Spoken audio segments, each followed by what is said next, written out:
Hey, this is Paul with DoorDash, and let me tell you a fantasy truth, and that is, yes, hot zombies are still hot. I think if you look in your heart, you're going to know that's absolutely true.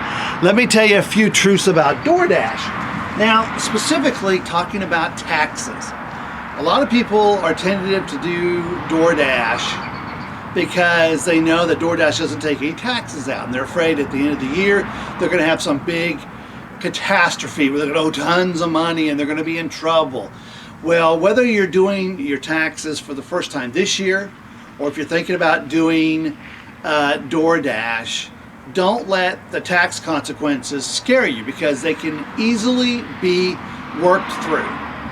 Now, if you DoorDash, and say you do it like me and a lot of other people where it's a side job, you use it to make extra money to pay help with bills, for things for the kids, or whatever it is, you will get a 1099 or that kind of a version, a 1095S, or whatever version of that contractor return that you get, and that can be itemized.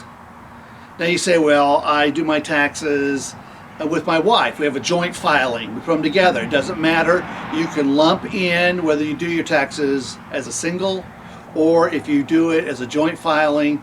You can put your 1099 into your taxes, and you can do deductions on that 1099, which you'll want to do. Now you can hold back 20% of the money you make, but no matter what, you're going to want to itemize your taxes. That's what I did this year. I did it with a company that you would know the name of, everyone would know the name of, that did it, and it came out very well, even though I made a lot of money with DoorDash. And you said, what's a lot of money? Oh, over $5,000, yes. Over $10,000, yes. And more and more.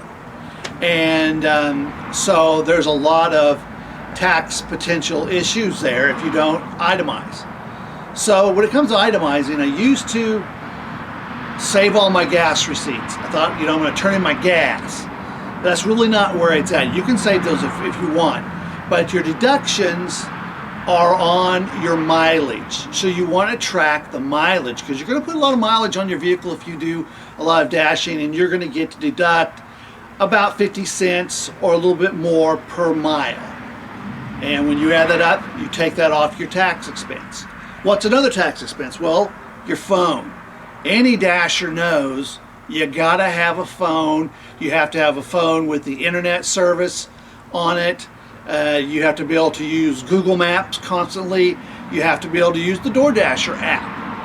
And so you can, for the entire year, you can deduct the total cost of your phone on your DoorDashing. Now there's other DoorDashing expenses. You can find those at the DoorDasher.com main station.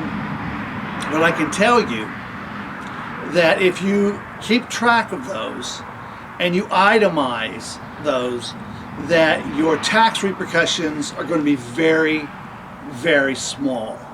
And so if you have a concern about that, this is the truth for someone who's dashed and dashed a lot and done their taxes this year already, had them prepared, that my DoorDashing, well, I made a lot of money and was able to put it to a lot of regular home and family needs.